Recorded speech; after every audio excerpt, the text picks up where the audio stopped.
வாகை தமிழ் நேயர்களுக்கு வணக்கம். நான் உங்கள் ஸ்வேதா. விஜய் சேதுபதி அவர்களோட 50வது படமா இருக்கக்கூடிய மகாராஜா படத்தை பத்தி தான் இன்னைக்கு நம்ம பேச போறோம். தமிழ் சினிமால என்னடா கொஞ்ச காலங்களா நல்ல படங்களே வரல அப்படின்னு சொல்லி பல விமர்சனங்கள் இருந்துச்சு. அந்த விமர்சனங்களை எல்லாத்தையும் பூர்த்தி செய்யற வகையில தான் இந்த மகாராஜா படம் இருக்கு. அப்படி இந்த மகாராஜா படத்துல என்ன இருக்கு, என்ன ஸ்பெஷல் அப்படிங்கறத பத்தி வாங்க பேசலாம். பெரும்பாலும் மக்களுக்கு தெரியக்கூடிய ஒரு பெரிய ஆக்டரோட படம் 50வது படமா இருந்துச்சுன்னா கமர்ஷியல் ஆஸ்பெக்ட்ல குடும்பங்கள் கொண்டாடக்கூடிய படம் அப்படிங்கிறதுல ரொம்பவே ஃபன்னா ஒன்று காமெடி படமா இருக்கும், இல்லைன்னா ஜாலியான ஒரு படமா தான் 50வது படத்தை எடுப்பாங்க. ஆனால் இது ஒரு சோஷியல் மெசேஜை சொல்லக்கூடிய படமா விஜய் சேதுபதி அவர்களுக்கு அமைஞ்சிருக்கு. இந்த படத்துல விஜய் சேதுபதி அவர்களுக்கு பெருசா டயலாக்ஸ் எதுவுமே இருக்காது, ரொம்பவே கம்மியான டயலாக்ஸ் தான் இருக்கும். ஆனாலுமே அவரோட ஆக்டிங்ல பல விஷயங்களை எக்ஸ்பிரஸ் பண்ணியிருப்பாரு. அந்த ரோலுக்கான ஜஸ்டிஃபிகேஷனை அவர் ரொம்பவே அழகா அவரோட ஆக்டிங்ல கொடுத்திருப்பாரு. விஜய் சேதுபதி அவர்கள் ரொம்ப நல்லா நடிச்சிருக்காரு அப்படின்னு பார்த்தா இயக்குனர் அவர்கள் அவரோட ரோலை ரொம்பவே நல்லா பண்ணியிருக்காரு. கேமராமேனா இருக்கட்டும், எடிட்டரா இருக்கட்டும், ஸ்டண்ட் டீமா இருக்கட்டும், எல்லாருமே அவங்களோட ரோல்ஸை ரொம்பவே சூப்பரா பண்ணி படத்தை ஒரு பெரிய வெற்றி படமா மாத்திருக்காங்க. ஆளு பார்க்க ஒரு மார்க்கமா இருக்கிறானுங்க, உள்ள பூந்து லோன்னா பெருசா எதுவும் சிக்கும்னு நினைக்கிறேன். விஜய் சேதுபதியோட கேரக்டரோட பேர் தான் படத்தோட டைட்டிலா வச்சிருப்பாங்க. விஜய் சேதுபதிக்கு இந்த படத்துல மகாராஜா அப்படின்னு பேரு. மகாராஜாவுக்கு ஒரு பெண் குழந்தை, மகாராஜாவும் பெண் குழந்தையும் சேர்ந்து தான் வாழ்ந்துட்டு இருக்காங்க. இந்த மகாராஜா கேரக்டர் ஒரு சலூன் கடையில வேலை பார்க்குறாரு. சலூன் கடையை விட்டா வீடு, வீடு விட்டா சலூன் கடை, இதுதான் அவரோட ரொட்டீனா இருந்துட்டு இருக்கு. இவர் எந்த மாதிரியான ஒரு கேரக்டர் அப்படின்னு பார்த்தீங்கன்னா, தன்னோட பெண் குழந்தைக்காக என்ன வேணா செய்யக்கூடிய ஒரு கேரக்டர். அதுக்கு அந்த பெண் குழந்தை ஒன்று ஆசைப்பட்டுருச்சுன்னா அதை எப்படியாச்சும் அந்த குழந்தைக்கு கொடுக்கணும் அப்படின்னு நினைக்கக்கூடிய ஒரு ஆளு. இவர் ரொம்பவே ஒரு பிடிவாதமான அவரோட மகளை எந்த இடத்துலையுமே விட்டு கொடுக்காத ஒரு தந்தை. வீட்டு சாமி சார், என் பொண்ணு கேம்ப்ல இருந்து வந்தோடனே லட்சுமிங்க தான் சார் கேட்பேன், எப்படியாவது கண்டுபிடிச்சு கொடுங்க சார். அந்த பொண்ணுக்கு படிப்பை விட பெருசாக ஸ்போர்ட்ஸில் தான் ரொம்பவே இன்ட்ரெஸ்ட். அதனால ஒரு ஷூ கேட்டிருப்பாங்க. அந்த ஷூவை வாங்குறதுக்காக நைட்டு போயிருப்பாரு கடைக்கு. நைட்டு ரொம்பவே லேட்டாக தான் போயிருப்பாரு. அந்த டைம்லையும் ஷூ இருக்காது. இல்லை அப்படின்னு உடனே பக்கத்தில் இருக்கக்கூடிய குடோன்ல இருந்து தான் சார் எடுத்துட்டு வரணும், கொஞ்சம் டைம் ஆகும், வெயிட் பண்ணுறீங்களான்னு கேட்பாருங்க. ஸோ எனக்கு காலையில் வேணும்னு தன்னோட மகள் கேட்டிருக்கா, அதனால காலையில் அவளுக்கு இருக்கணும் அப்படின்னு சொல்லி எவ்வளவு லேட்டானாலும் சரின்னு சொல்லி வெயிட் பண்ணி இருந்து வாங்கிட்டு போவார். வாங்குறப்பவும் அந்த பொண்ணு கேட்ட கலரில் இருக்கக்கூடிய ஷூ தான் எனக்கு வேணும் அப்படின்னு சொல்லி தேடி வாங்குவாரு. அது கிடைக்காது. அதனால வேற ஒரு கலர்ல வாங்கிட்டு போய் கொடுப்பாரு. ஸோ இந்த அளவுக்கு தன்னோட குழந்தை மேல அவ்வளோ பாசமா இருக்கக்கூடிய ஒரு தந்தையா தான் இந்த படத்துல விஜய் சேதுபதியா காமிச்சிருப்பாங்க. மகாராஜா படத்துல அப்படி பார்த்தீங்கன்னா ப்ரெசென்ட்டும் பாஸ்ட்டும் மாறி மாறி வந்துட்டே இருக்கும். எது ப்ரெசென்ட் எது பாஸ்ட் அப்படின்னு நம்மளுக்கு ஒரு கன்ஃபியூஷன் வரும். அதை நம்ம கண்டினியூஸா படத்தை பார்க்கும்போது தான் இது பாஸ்ட்ல நடக்கக்கூடியது, இது ப்ரெசென்ட்ல நடக்கக்கூடியதுங்கிறது ஒரு புரிதல் நமக்கு வரும். பெரும்பாலும் தமிழ் படங்கள்ல பார்த்தீங்கன்னா ஃபிளாஷ்பேக்குன்னு ஒரு ப்ரெசென்ட்ல இருந்து ஒரு பிரேக் விட்டு ஃபிளாஷ்பேக் சீன் வரும். ஆனா இங்க அப்படிலாம் இல்லாம எல்லாமே மிக்ஸ் பண்ணி தான் வர மாதிரி தான் புது மாதிரியா மகாராஜா படத்துல காமிச்சிருப்பாங்க. மகாராஜாவோட மகளா நடிக்கக்கூடிய அந்த கேரக்டர் பயங்கரமான ஒரு டாமினன்டான கேரக்டர். தன்னோட தந்தையே ஒரு இதை இப்படி பண்ணுங்கப்பா இப்படி பண்ணுங்கப்பா அப்படின்னு சொல்லி ஒரு அப்பா கிட்ட உரிமையா ஆர்டர் போடக்கூடிய ஒரு கேரக்டரா தான் அந்த மகள் கேரக்டரை காமிச்சிருப்பாங்க. விஜய் சேதுபதியுமே அது ரொம்பவே தன்னோட மகளுக்கு எல்லாமே தெரியுது, எல்லாமே தெரிய போய் தான் அவ எனக்கே வழி நடத்துறா அப்படின்னு அதை அவரோட மகள் எப்படியெல்லாம் இருக்கிறாங்களோ அதை நினைச்சு பூரிப்படைஞ்சு அதுல ஒரு சந்தோஷம் பார்க்கக்கூடிய ஒரு தந்தையா தான் இதுல விஜய் சேதுபதி இருப்பாரு. ஸோ அவரு அந்த குழந்தைய ரொம்பவே பிராட் மைண்டடா எல்லாத்தையுமே ஒரு ஹெல்ப்ஃபுல் டெண்டன்சியோட வளர்க்குற மாதிரி அப்படிப்பட்ட ஒரு பெண்ணாக தான் இந்த படத்தில் அவங்கள காமிச்சிருப்பாங்க.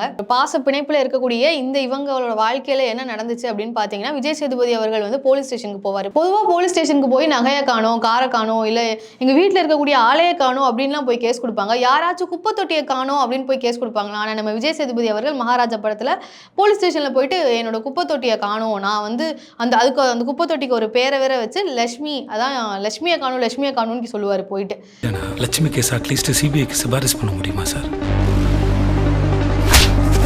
முன்னே போலீஸ்காரங்க எல்லாரும் கேட்பாங்க, லட்சுமினா யாரு, உங்களோட மனைவியா இல்லை உங்களோட மகளா, சரி லட்சுமினா என்ன நகையா அப்படியெல்லாம் கேட்பாங்க. ஆனால் அவர் இல்லை அப்படின்னு சொல்லுவார். ஏன்னா அப்போ என்னதாங்க காணாமல் போச்சுன்னு கேட்டால் குப்பை தொட்டியை காணோம் அப்படின்னு சொல்லுவார். எல்லாருமே ஒரு கன்ஃபியூஷன் ஆயிடுவாங்க. ஏன் ஒருவேளை அந்த குப்பை தொட்டி என்ன தங்கத்தில் செஞ்சிருக்கா, இல்லை குப்பை தொட்டிக்குள்ளே ஏதாவது டாக்குமெண்ட்ஸ் இருக்கா, இல்லை ஏதாச்சும் விலை மதிக்கப்படாத ஒரு பொருட்கள் எதுவும் வச்சிருக்கீங்களா, அதனால தான் கேஸ் கொடுக்குறீங்களா அப்படிலாம் கேட்பாங்க. அப்படிலாம் எதுவுமே இல்லை, அது சாதாரண குப்பை தொட்டி தான். ஆனால் அது எனக்கு ரொம்பவே முக்கியமான ஒரு பொருள், என்னோட பொண்ணுக்கும் அது ரொம்பவே முக்கியமான பொருள், அதனால எனக்கு அது வேணும் அப்படின்னு சொல்லி போலீஸ் ஸ்டேஷனில் போய் கம்ப்ளைண்ட் கொடுப்பாரு. லட்சுமி எங்கள் வீட்டு சாமி சார், என் பொண்ணு கேம்ப்ல இருந்து வந்தோடனே லட்சுமிங்க தான் சார் கேட்பேன், எப்படியாவது கண்டுபிடிச்சி கொடுங்க சார். அந்த குப்பை தொட்டிக்கு பின்னாடி என்ன கதை இருக்குது, அந்த குப்பை தொட்டிக்கு எதுக்கு அவ்வளோ முக்கியத்துவம் விஜய் சேதுபதியோ இல்லை அவரோட பொண்ணோ எதுக்கு அவ்வளோ முக்கியத்துவம் கொடுக்குறாங்க அப்படின்னு பார்த்தீங்கன்னா, விஜய் சேதுபதியோட மகள் வந்து ஒரு சின்ன குழந்தையா கை குழந்தையா இருக்கிறப்போ ஒரு ஆக்சிடென்ட் நடக்கும். அந்த ஆக்சிடென்ட்லேருந்து அந்த குழந்தைய காப்பாற்றினது வந்து இந்த குப்பை தொட்டியாக இருக்கும். குப்பை தொட்டி எப்படிடா காப்பாற்றும் அப்படின்னு நீங்கள் யோசிப்பீங்க. தவறுதலாக அந்த குழந்தைய அந்த குப்பை தொட்டியே அந்த குழந்தை மேலே விழுந்து அந்த ஆக்சிடென்ட்லேருந்து அந்த குழந்தைய காப்பாற்றிடும். அதுலேருந்து விஜய் சேதுபதியும் அவருடைய மகளும் வந்து அந்த குப்பை தொட்டியை வந்து ஒரு தன்னுடைய வீட்டில் இருக்கக்கூடிய ஒரு ஆளா ஒரு கடவுளாக நினச்சி வணங்க ஆரம்பிச்சிருவாங்க. ஸோ அந்த குப்பை தொட்டியை தான் காணோம் அப்படின்னு சொல்லி போலீஸ் ஸ்டேஷனில் விஜய் சேதுபதி அவர்கள் வந்து கேஸ் கொடுப்பாரு. யாராச்சும் குப்பை தொட்டியை போய் வந்து காணோம் அப்படின்னு சொல்லி கேஸ் கொடுப்பாங்களா அப்படின்னு சொல்லி போலீஸ்காரங்க எல்லாருமே இவர் வந்து மனநல பாதிக்கப்பட்டவர் அப்படின்னு நினச்சிட்டு இவர் அடித்து துரத்துவாங்க. அப்போ தான் விஜய் சேதுபதி வந்து சொல்வார், என்னோட குப்பை தொட்டியை நீங்கள் கண்டுபிடிச்சு கொடுத்தீங்கன்னா 5 லட்சம் ரூபாய் தரேன் அப்படின்னு சொல்லுவார். 5 லட்சம் ரூபாயா அப்படின்னு சொல்லிட்டு லஞ்சம் தராரு அப்படின்னு சொல்லிட்டு போலீஸ்காரங்களும் அந்த கேஸ் எடுத்து நடத்துவாங்க. ஆள் பார்க்க ஒரு மார்க்கமாக இருக்கிறானுங்க. உள்ள பூந்து லோன்னா பெருசாக எதுவும் சிக்கும்னு நினைக்கிறேன்.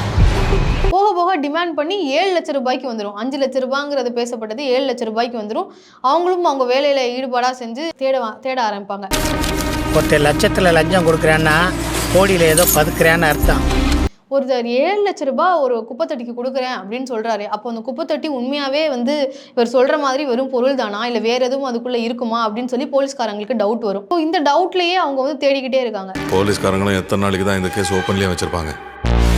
போலீஸ் கடைசியில் குப்பை தொட்டியை கண்டுபிடிக்கிறாங்களா இல்லையா, உண்மையாகவே குப்பை தொட்டியை தான் காணுமா அப்படிங்கிறதான் படத்தோட முடிவாக அமைஞ்சிருக்கு. படத்தில் கண்டிப்பாக ஸ்டண்ட் டீமை பற்றி பேசியே ஆகணும்.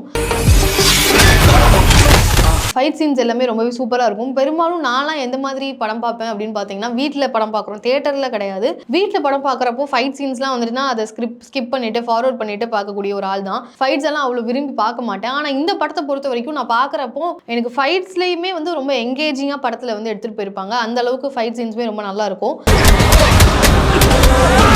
படத்தோட வில்லனா வந்து அனுராக் கஷ்யப் அவர்கள் நடிச்சிருப்பாங்க. இவரோட கேரக்டர் வந்து கர்மா இஸ் பூமராங் அப்படிங்கிறத வந்து சொல்லக்கூடிய ஒரு கேரக்டராக தான் அமைஞ்சிருக்கும். இவர் எப்படிப்பட்ட கேரக்டர்னா, எதுக்கும் இந்த பணம் நகை எல்லாத்தையும் வேற இடத்துக்கு மாற்றி வச்சிருமா. தன்னோட குடும்பம் தான் முக்கியம், தன்னோட குடும்பமும் தன்னோட குடும்பத்தில் இருக்கக்கூடியவங்க தான் முக்கியம். அவங்களுக்கு எந்த அளவுக்கு முக்கியத்துவம் கொடுக்குறாரோ அதை மற்ற மனுஷங்களுக்கு கொடுக்க மாட்டாரு. ஸோ அப்படி இருக்க ஒரு காரணத்தினால இதனால என்னென்ன விளைவுகள் தன்னோட வாழ்க்கையில் நடக்குது அப்படிங்கிறது தான் வந்து கன்க்ளூஷனாக சொல்லியிருப்பாங்க. அது ஒரு பெரிய ட்விஸ்டோட சொல்லியிருப்பாரு. ஸோ அதுதான் படத்தோட முக்கியமான ஒரு சீனாகவும் அமைஞ்சிருக்கு. நட்டி அவர்களும் படத்தில் ஒரு முக்கியமான ரோலில் நடிச்சிருக்காங்க. நட்டி அவர்களோட ரோலை பார்த்தீங்கன்னா ஆரம்பத்துலேருந்தே வந்து ஒரு கரப்டடான போலீஸ் ஆஃபீஸராக வந்து நடிச்சிருப்பாரு. ஆனால் திடீர்னு ஒரு அப்ளாஸ் வந்து மக்கள்கிட்ட இருந்து தியேட்டரில் கிடச்சிச்சு அப்படின்னே சொல்லணும் இவருக்கு. ஏன்னா ஒரு முக்கியமான ஒரு டேர்னிங் பாயிண்ட்டாக வந்து நட்டி அவர்களோட ரோல் இருக்கும். இந்த படத்தில் அவரோட கதாபாத்திரமும் வந்து ஒரு முக்கியத்துவம் வாய்ந்த ஒரு கதாபாத்திரம் அப்படின்னே சொல்லலாம். இல்லைண்ணா, லட்சுமி கேஸ் அட்லீஸ்ட் சிபிஐக்கு சிபாரிசு பண்ண முடியுமா சார்? படத்தில் வந்து ஹீரோயின்ஸாக வந்து மம்தா மோகன்தாஸ் அவர்களும் அபிராமி அவர்களும் நடிச்சிருப்பாங்க. மம்தா மோகன்தாஸ் அவர்களுக்கு பெருசாக இதில் ரோல்ஸ் எதுவுமே இல்லை. இவங்க ஒரு பிடி டீச்சராக நடிச்சிருக்காங்க. ஆனால் வந்து இவங்களை ஞாபகம் வச்சுக்கிற அளவுக்கு ஒரு முக்கியமான ரோல் வந்து இவங்களுக்கு கொடுக்கப்படலை. ஆனால் அபிராமி அவர்களோட ரோல் வந்து ஒரு முக்கியமான ரோலாக தான் அமைஞ்சிருக்கு. படத்தில் வந்து கை குழந்தைலாம் கூட நடிச்சிருக்கு. பெரும்பாலும் படத்தில் பார்த்தீங்கன்னா கை குழந்தைங்களுக்கு ஒரு பாட்டு போட்டு இவங்க இந்த குழந்தையும் இந்த படத்தில் இருக்குது அப்படின்ற மாதிரி தான் இருக்கும். ஆனால் இந்த படத்தில் வந்து அவங்களையும் நடிக்க வச்சிருக்காங்க அப்படின்னு தான் சொல்லணும். விஜய் சேதுபதி அவர்களுக்கு திவ்ய பாரதி அவர்களை வந்து ஒரு பேரா காமிப்பாங்க. விஜய் சேதுபதி அவர்கள் திவ்ய பாரதி தான் ஒரு பேரா, இவங்க தான் வந்து இந்த படத்தில் அவங்களுக்கு ஜோடியாக நடிக்கிறாங்களா அப்படின்னு நம்ம ஆடியன்ஸ் வந்து நினச்சி முடிக்கிறதுக்குள்ளேயே வந்து திவ்ய பாரதி கேரக்டரை வந்து இதில் க்ளோஸ் பண்ணிடுவாங்க, அதாவது இறந்து போயிடுவாங்க. ஸோ திவ்ய பாரதியோட கேரக்டர் வந்து ரொம்பவே ஒரு சின்ன ஒரு கொஞ்சம் செகண்ட்ஸ் கொஞ்சம் மினிட்ஸ் தான் வந்துட்டு படத்தில் காமிச்சிருப்பாங்க. படத்தில் வந்து ஒரு பாலியல் வன்கொடுமை படத்தில் இருக்கக்கூடிய முக்கியமான ஒரு கதாபாத்திரத்துக்கு வந்து நடக்கும். பொதுவாகவே வந்து பெண்களுக்கு பாலியல் வன்கொடுமை நடந்துட்டா பெரும்பாலான படங்களில் எப்படி காமிப்பாங்கன்னா, அந்த பொண்ணு வந்து அந்த துயரத்தினால இறந்து போகிற மாதிரியோ இல்லை அதை நினச்சி அசிங்கப்படுற மாதிரி தான் காமிப்பாங்க. இந்த படத்தில் வந்து அதை ஓவர் கம் பண்ணி வந்து இதெல்லாம் ஒரு விஷயமே இல்லை, நான் இதை ஓவர் கம் பண்ணி வருவேன் அப்படின்னு அது யார் அதுக்கு காரணமோ அவங்ககிட்டயே போய் சொல்கிற மாதிரியான ஒரு சீன்லாம் வச்சுருப்பாங்க. இது உண்மையாகவே வந்து சோஷியல் மெசேஜாக மட்டும் இல்லாமல் பெண்களுக்கு இப்படி தான் இருக்கணும் அப்படின்னு ஒரு எடுத்துக்காட்டாக இருக்கக்கூடிய ஒரு படமாகவும் மகாராஜா அமைஞ்சிருக்கு. விஜய் சேதுபதி அவர்களை பற்றி பேசணும், விஜய் சேதுபதி அவர்களோட மகள் கேரக்டரை பற்றி பேசணும், நட்டி அவர்களை பற்றி பேசணும், அனுராக் கஷ்யப் அவர்களை பற்றி பேசணும். இப்படி எல்லாரையும் பேசிட்டோம். ஆனால் முக்கியமாக ஒரு ஆளை பற்றி பேசல. அது யார் அப்படின்னு பார்த்தீங்கன்னா சிங்கப்புலி அவர்களை பற்றி தான். லட்சத்தில் லஞ்சம் கொடுக்குறேன்னா கோடியில் ஏதோ பதுக்குறேன்னு அர்த்தம். சிங்கப்புலி அவர்களை வந்து பல படங்களில் அவரோட வாய்ஸுக்காகவே ரொம்பவே ஃபேமஸான ஒரு ஆள். அவரோட காமெடி சீன்ஸ் எல்லாருமே பார்த்து ரசிச்சிருப்போம். ஆனால் இந்த படத்தில் அப்படி எதுவுமே இல்லாமல் ஒரு புதுசாக ஒரு கண்ணோட்டத்தில் நம்ம சிங்கப்புலி அவர்களை பார்ப்போம். ஸோ அவருமே வந்து ரொம்ப நல்லா நடிச்சிருக்காரு. அது எப்படி என்ன அப்படிங்கிறத, எந்த வகையில் நடிச்சிருக்காரு அப்படிங்கிறத நீங்களே கண்டிப்பாக தேட்டரில் போய் பாருங்கள். அவரோட சீன்ஸ் வந்து நம்மளுக்கே வந்து ஒரு சர்ப்ரைசிங்காக இருக்கக்கூடிய ஒரு சீனாக தான் அமைஞ்சிருக்கு.